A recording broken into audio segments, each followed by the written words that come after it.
Welcome to the Millard Fillmore episode. With me for this week's podcast is my colleague Rees Shapiro, who's a fantastic education reporter here at the Washington Post. Hello, folks. So this is going to be fun. Just as background for everyone listening, I asked you to help me out with this episode because I've been really interested since starting this podcast in the question of how all of these American presidents are actually taught in U.S. history classes. Mm-hmm. In particular, what the long-term effect is on, not only which presidents we think are great, but the ones that we sort of immediately write off as unmemorable because we just never even had to learn a single thing about them. So I remember when I asked if I could help you out with this, which was really exciting, I was hoping maybe to talk about, one of the seminal figures of history. And then you say, how about Millard Fillmore? And I had to stop for a second and say, who? Which I think is sort of our collective feeling about President Millard Fillmore. He's our most forgettable president, maybe. I can't tell you how many people, when they hear I'm doing a podcast about presidents, have said, what in the world are you going to do for episodes on the totally obscure presidents like Millard Fillmore? Every single time, it's like Millard Fillmore is the example people give of the president that they can't imagine I could have anything interesting to talk about for an episode. So what we're going to do for, the next half hour, though, is explore the question of, well, one, is there actually some interesting and important lessons to learn about Fillmore's presidency? And then also kind of the broader question of how do we teach presidents today in American history classes?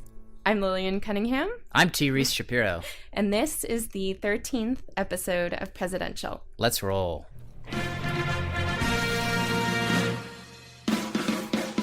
Shall resign the presidency effective at noon tomorrow. What your country can do for you. A date which will live in infamy.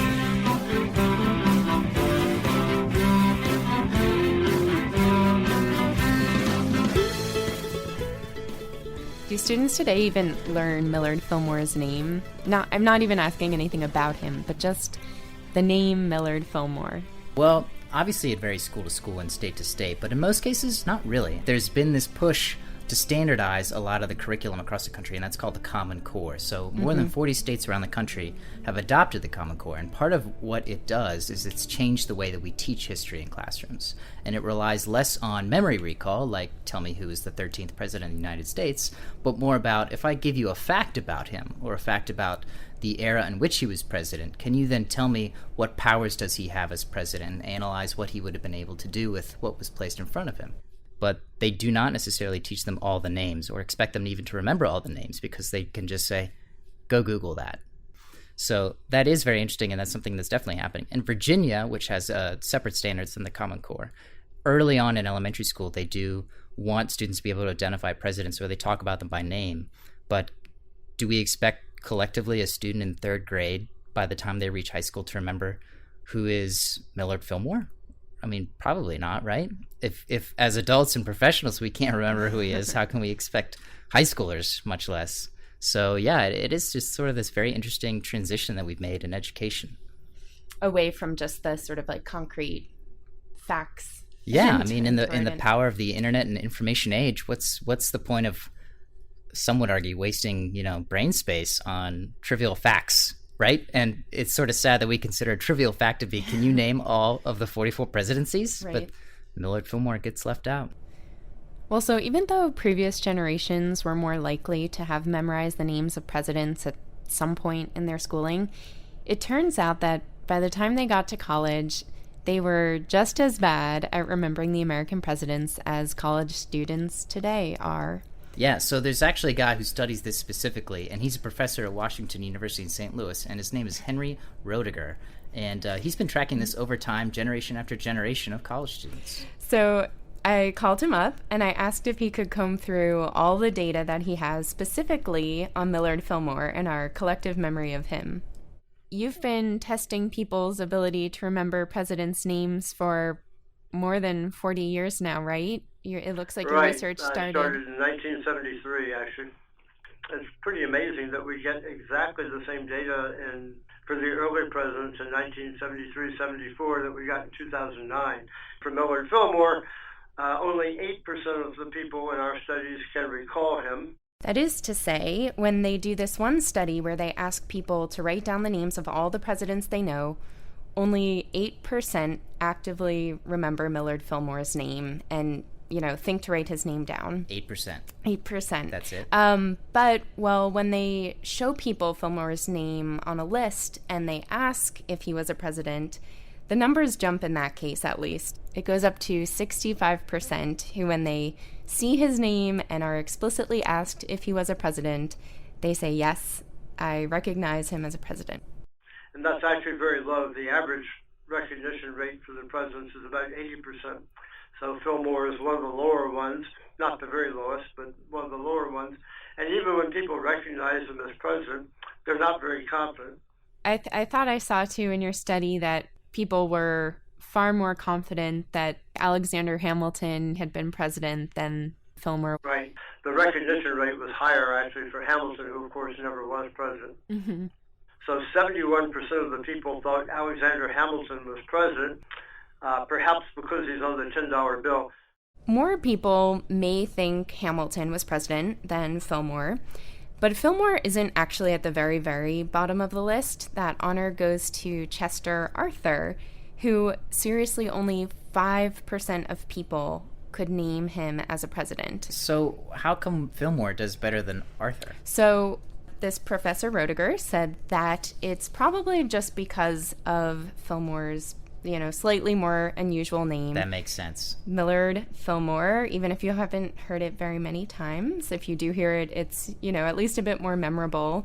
And there's also that comic strip that had Mallard Fillmore, the duck, which also helps kind of keep the Millard Fillmore name in some popular circulation. Okay, so you spoke to a number of teachers about how they teach or don't teach Millard Fillmore, right? Yeah, it was really interesting, actually. Yeah, so we're going to come back to this later, too, but were they all like, of course we don't teach Millard Fillmore? The good news is when I did sort of this informal poll asking local teachers and administrators in Fairfax County, for example, can you tell me about how you teach the presidency of Millard Fillmore? None of them said, who? So they all knew, which is great. That's a good sign. That's a very good sign. Some really great educators in Virginia. But they did note that it's just something that they have to contend with in their daily work. They have a very strict schedule that they have to adhere to. So they don't necessarily want to waste time in their classroom in order to teach a president whose significance on like our quilt of history in the United States is sort of a very small patch, right? All right, well, is Fillmore correctly considered insignificant and unmemorable? Let's take a look at the story of this vice president, born in 1800, who went on to become president himself in 1850, after President Zachary Taylor died in office. For this, I spoke with the historian and biographer Jean Baker, who's an expert on 19th century politics. Tell me about how he grew up and what his family background was and his upbringing in New York. Millard Fillmore, who was one of our more invisible presidents, grew up in upstate New York, and it was a hard-to-scrabble early life. His father had owned land outside of Buffalo, New York, and at least as far as I'm concerned, this is not good farming territory. He had been unable to pay his taxes, and the land had been claimed, and he was determined, this is the father, that his son have a better life than he had had. So the father arranges for Millard Fillmore, when he's a teenager, to apprentice for a cloth maker in Buffalo, New York. But this basically amounts to indentured servitude. The cloth maker actually paid Fillmore's family in order to have him as a worker. And Fillmore is mistreated, he's worked nearly to death, and after a few years he saves up the little money he can and buys his freedom from this cloth maker master, then walks home 100 miles to his poor family's farm. The only thing Millard Fillmore has read growing up is the Bible, up until he's 17 years old, when he buys himself a dictionary to help with his vocabulary. He wants so much to be better educated that he starts taking some adult classes, apprentices for a lawyer, and eventually, after studying really hard, passes the bar and becomes a lawyer himself. After a while of working in law, he moves into local politics. In those days, at that time, politics was a real avenue for advancement, and a lot of poor young boys used it. And so did Millard Fillmore. He was in the New York legislature in the 1820s. He then moved on to Congress, where he had 4 terms as a congressman. And he didn't stand out, but he had a very stolid kind of temperament, and he didn't offend many people. He didn't attract many people either. Could you tell me a little bit more about Millard Fillmore's character, just in the sense of, like, you know, if I knew nothing about him and I were about to walk into a room and meet him for the first time, what he looked like? I can tell you that. Yeah, what he looked like, how charismatic he was. You know, this is the 1840s. It's not the 2016 when we know even the size of these presidential hands, so to speak. You know, we don't know a lot about him.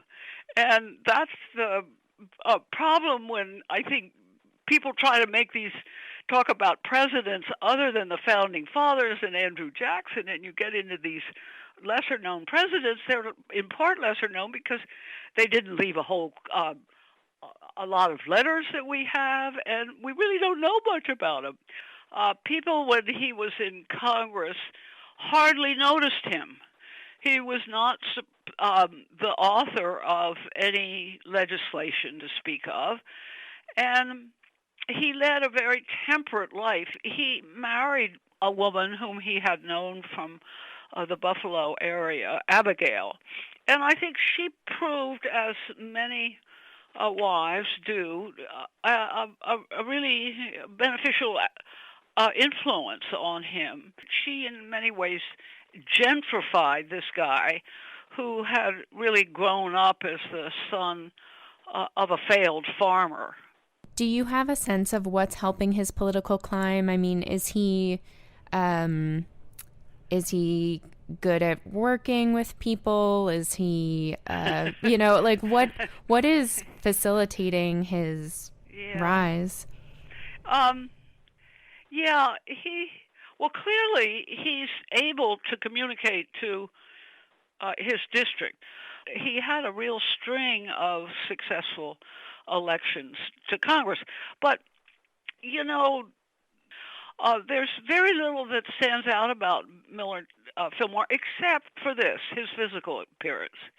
He was a very impressive-looking guy.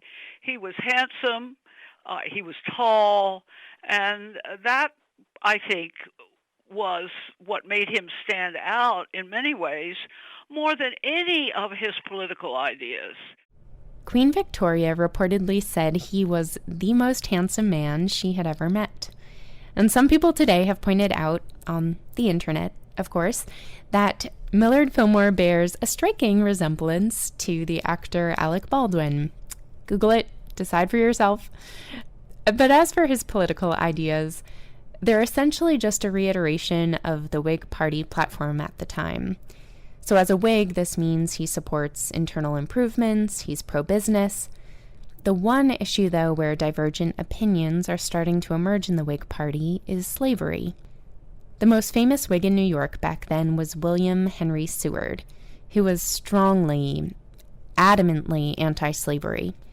But Fillmore actually positions himself in contrast to Seward as a real moderate on the issue. Fillmore is only mildly anti-slavery. It's actually Fillmore's moderation and his lack of strong views that are precisely why he ends up as vice president on Zachary Taylor's presidential ticket in 1848. The Whig Party needs to win New York State because that's really important in the presidential election at the time. But they also want someone who's not going to offend Southern voters too much. In some ways, it seems to be he represents the idea that extremes are not good. And here's a sort of mediocre guy who becomes a Whig politician. And in a period in American history when there was this idea that you needed sectional balance, Fillmore became an attractive candidate. Taylor and Fillmore win the election and take office in 1849. But as you heard in the previous episode, in July of 1850, Zachary Taylor dies, leaving Fillmore to take up the presidency. This is now the second time in U.S. history that a vice president ends up commander-in-chief after a death in the White House. The important thing is that I think in terms of Millard Fillmore is that he's an accidental president. And we've only had about, 6 of these when the president dies or is assassinated. And I think a guy who came from his background, and all of a sudden, you're the president of the United States. I think, was quite a shock to him. He does indicate that. He also had done very little as vice president. Vice presidents in the 19th century were seldom heard from. They presided over the Senate, and there are some references to Fillmore while he was presiding over the Senate and how he was very fair-minded in terms of the way that he called on senators and interpreted the rules. In any case, the fact that you're accidental and the people really haven't voted for you, and you've been in this office in which nothing really is expected of you, I think it's one of the reasons why Millard Fillmore is so invisible in terms of our understanding of modern presidential politics.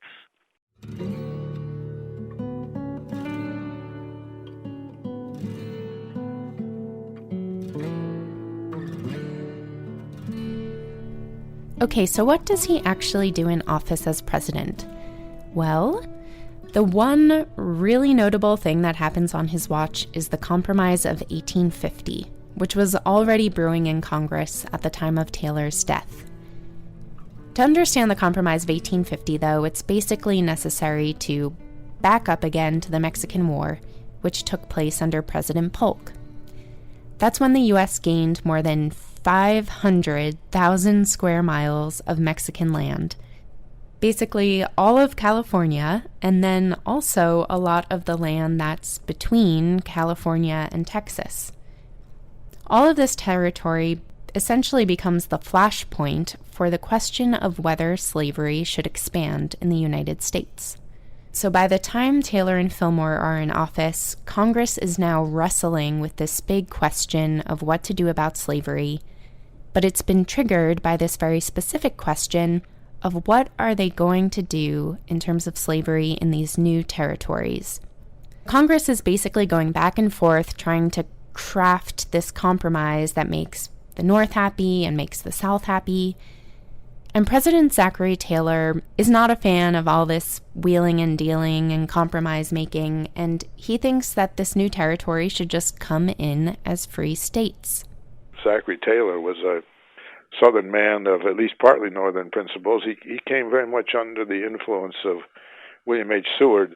That's James McPherson, the Pulitzer Prize-winning historian. William Henry Seward, as we mentioned earlier, was the senator from New York who was strongly anti-slavery. And interestingly, President Taylor, despite his Southern roots and the fact that he himself actually owned slaves, was taking some of his cues on this issue of slavery from Seward. Taylor came under his influence, but because he died before most of the hot-button issues that emerged out of the Compromise of 1850 and the territorial question in the 1850s, it's hard to say what his impact would have been had he continued to serve out the rest of his term. What we do know, of course, is what Millard Fillmore ended up doing. Fillmore decides that, in contrast to his predecessor Zachary Taylor, he is going to support the Compromise of 1850. That was such a controversial, hot-button decision that Taylor's cabinet unanimously resigns when Millard Fillmore takes office. So what is this compromise that Congress works out? Well, it basically makes the North happy by admitting California as a free state and by banning the slave trade in Washington, D.C. But at the same time, it's appeasing the South by letting the Utah and New Mexico territories decide for themselves whether or not to allow slavery. And even more importantly, by enacting a fugitive slave law that basically makes it the government's responsibility to help capture escaped slaves anywhere in the country. Now remember that Fillmore himself doesn't craft this legislation, of course, it's Congress who does. But as president, Fillmore says he will sign it into law, and that is something that Zachary Taylor was not going to do. And that is the signal contribution, almost, of his administration, his support and the final passage. Now, I don't know whether Congress would have passed it without his at least tipping his hand and saying that he would support it. I don't know that. I mean, it's a hypothetical kind of question. But nonetheless, his administration is tied to that effort in as early as the 1850s to work out some sort of a national compromise so that the South, aggressively supporting slavery, will at least stay in the Union, and the North will get some sorts of its interests agreed to. Was Fillmore's decision to support this compromise a good thing? That's an interesting question that historians still don't quite agree upon. Some say that it was an earnest attempt to appease both factions, and that it did at least help delay civil war for about a decade. Others, like James McPherson, think that this highlighted Fillmore's lack of strong moral character, and this fugitive slave law in particular actually deepened the country's divisions. Clearly, the decisions and consequences of those decisions in the 1850s led to enormous crises. And what we can learn from that, I guess, is that some decisions have unintended consequences, and if one can beware of the potential for unintended consequences, that is a hallmark not only of good leadership, but of common sense and patriotism. Millard Fillmore was a member of the so-called Hunker faction in the Whig Party. That is, they hankered after office a man who was more of a politician than he was a man of any kind of principle. He strongly supported enforcement of the fugitive slave law during his 2.5 years as president, and helped to drive a wedge into the growing schism between North and South, or between anti-slavery and pro-slavery factions in North and South. A man of relatively weak principles and leadership capacity. Horace Greeley, who was the editor of the New York Herald, said something similar at the time. He said, quote, "Fillmore lacks pluck. He wants backbone. He means well, but he is timid, irresolute, uncertain, and loves to lean." While the fact that Fillmore appeased the South by signing into law the Fugitive Slave Act did draw him a lot of criticism in the North, the law essentially required all states, including northern free states, to help capture escaped slaves. It even went so far as to say that ordinary citizens had to aid in their capture, which, of course, deeply enraged those who were anti-slavery and wanted no part in being slave catchers. A lot of Northerners even protested this by storming courthouses and prisons to free those who had been apprehended. Now, if we return to the question of how Millard Fillmore is taught today, it's worth noting that though his name may not come up in classrooms, this Fugitive Slave Act that he signed into law usually does. And for a long time, one of the main tools for teaching about it was the book Uncle Tom's Cabin by Harriet Beecher Stowe. That novel came out in 1852 while Fillmore was still in office, and it depicted the life of runaway slaves. Uncle Tom's Cabin became the best-selling novel of the entire 19th century. I talked with my colleague T. Rees Shapiro about whether this is still a fixture in U.S. classrooms today. I'd say it's definitely a book that a lot of elementary school students are aware of. It's probably in most, school libraries across the country. But you can imagine even just a few decades ago during the Civil Rights era, to pick up a book like that in a classroom in like Atlanta or Birmingham, it was a lot more profound. But its themes are pretty obvious to kids today. Yeah, slavery's awful, right? I mean, they don't have to read a book to sort of contextualize that in their minds. Even more than Millard Fillmore's name, Uncle Tom's Cabin is probably something that comes up in class. Yeah, and I'd say that that's definitely a fact of its impact at its time. I mean, it was, as you described, the first major international bestseller by an American author. And Abraham Lincoln allegedly told Harriet Beecher Stowe, "You're the little lady that made this great big war."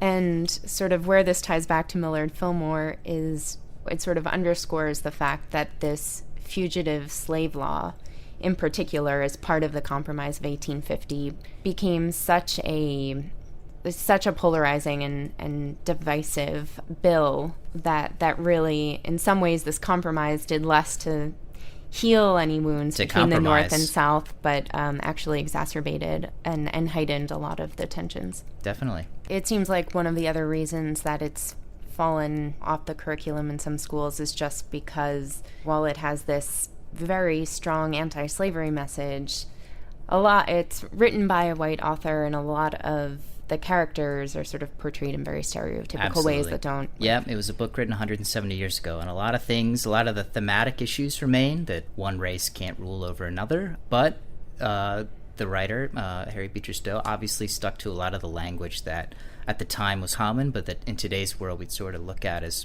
even being a little coarse, something that you'd feel uncomfortable reading on the page. When educators today teach the period of the Civil War, they don't just need to decide whether to teach students about the pre-Lincoln presidents like Millard Fillmore, and they don't just need to decide whether to read or to just merely mention a book like Uncle Tom's Cabin. They also, in many cases, have to decide what in the world to do if their own school's name or campus statues or history in some way is tied to one of the period's more controversial figures. I think great examples is, and Millard Fillmore sort of plays a role in what he did to, or didn't do, to prevent the fracturing of our country, is then the figures who came out of the Civil War. So even just locally, we have Jefferson Davis Highway, who is the president of the Confederacy. We have Robert E. Lee High School. We have Jeb Stuart High School. We have Washington Lee High School. And even you have Washington Lee University in Lexington. There's a lot of places of higher learning, you could say, that sort of have these very interesting histories of themselves and their own connections, however tenuous, to these people that we sort of agree now maybe we shouldn't lionize. I mean, Jeb Stuart was a Confederate general, and yet in Fairfax County, the school remains and the name remains. They've done over decades things to change the way that the school is represented. So, for instance, there used to be a gigantic Confederate flag. Well, they removed that, obviously. The mascot used to be a rebel soldier. It's no longer a rebel soldier. That school specifically has a large population of minority students, Hispanics and African Americans and Asians, and yet the person whose name is above the door of the school that they enter every day is this person who, if it were up to him, right, some of those students may have been the children of slaves. And obviously there's an intellectual decision a lot of schools and universities and high schools have to make we can't change history, obviously.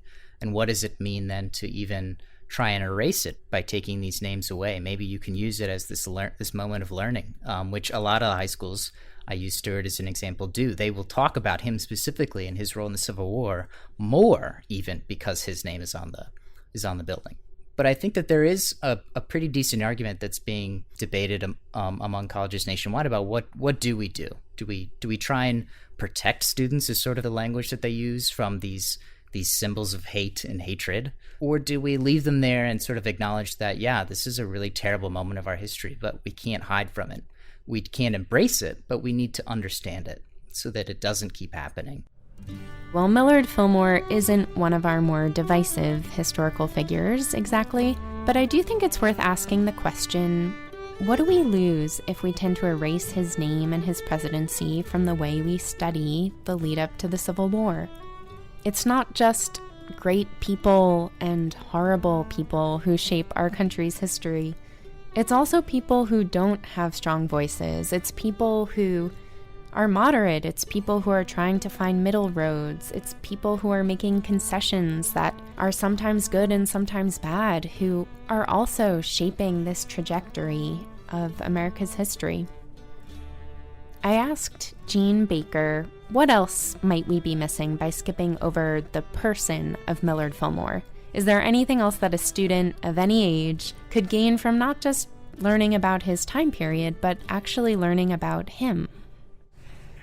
Well, I think a couple things. One is the idea that every young boy can rise up and be president. I mean, we have not had many truly poor presidents. Bill Clinton is one, Abraham Lincoln's another, but so is Millard Fillmore. So I think he represents the possibilities. His presidency represents the possibilities. Now, granted, a lot of things had to happen, especially the death of the president who was elected. But nonetheless, I think that's one thing we might remember about Fillmore. The other thing is that as early as 1850s, we're beginning to see the real disruption of the Union. He's the last Whig president in our history.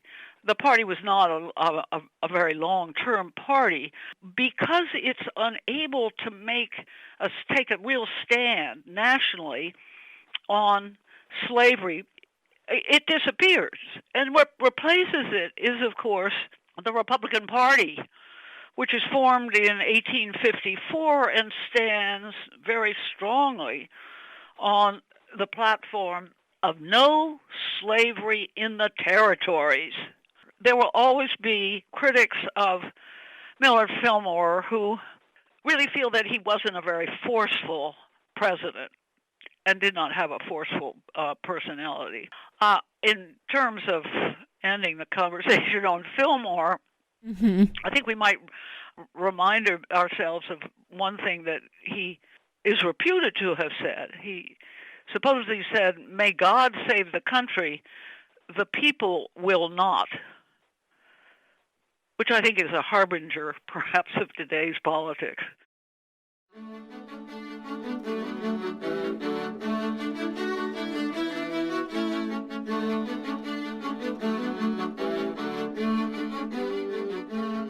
Well, it seems that no presidential episode is complete without some horrible, sad death at the end of it. And in this case, it's Millard Fillmore's wife and his daughter who both die only about a month after he leaves office. His wife dies of pneumonia, and his daughter dies of cholera, which is the same thing that we have been seeing for so many others already in our series. But here's one interesting, bright, positive thing that Millard Fillmore and his wife Abigail did while he was still president. They built a library in the White House, the first White House library.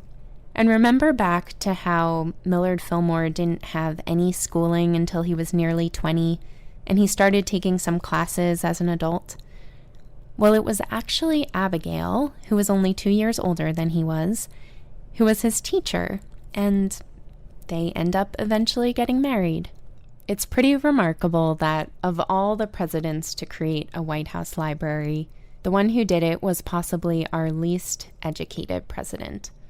But, perhaps that's because he deeply valued and recognized the power of books to help lift a boy out of poverty. In that spirit, I just want to say that it's been so amazing to learn how many of our listeners have embarked on their own challenge of reading a biography about each president. And even just how many people have been listening to this podcast, because you actually do want to learn more about the American presidents than you had a chance to learn growing up. I've found it really inspiring to see people's desire for knowledge and for self-improvement. And I'm certainly right there with you. So a few listeners have already actually shared photos with me of their bookshelves full of presidential biographies. And I started thinking that in honor of Millard Fillmore's episode, since he was self-educated, he started the White House Library, and yet he's one of the presidents who's actually really, really hard to find a biography of, that what would be really fun would be to share photos of our own bookshelves with presidential biographies. Whether you have one book or you have 100 books, if you use the hashtag presidential library, I will look for your photos over the course of this week, and I'll share them on our presidential Instagram accounts, or Instagram account, and our Twitter account, so that everyone can check out everyone else's reading list. And let me also just take a moment to be totally honest about the fact that this stretch of episodes leading up to Lincoln has been pretty hard to pull together. There are not many experts on Millard Fillmore or Franklin Pierce or Zachary Taylor. Everyone wants to talk about Lincoln, and few people really want to sit down and dive into some of these other figures. So special thanks to Jean Baker and James McPherson for sharing their expertise for this episode, and to Henry Roediger for sharing his research on our memory of presidents, and then to my colleague Rees Shapiro, who did a lot of studying up so that he could talk about how we study these presidents. Original music for the podcast is by Dave Westner, and production help for this episode is by Karen Turner. Next week, the Republican Party is born, and President Franklin Pierce will enter the White House distraught and distracted by a horrific personal tragedy. We are now 2 episodes away from Civil War. I'll find you again next week on the next episode of Presidential.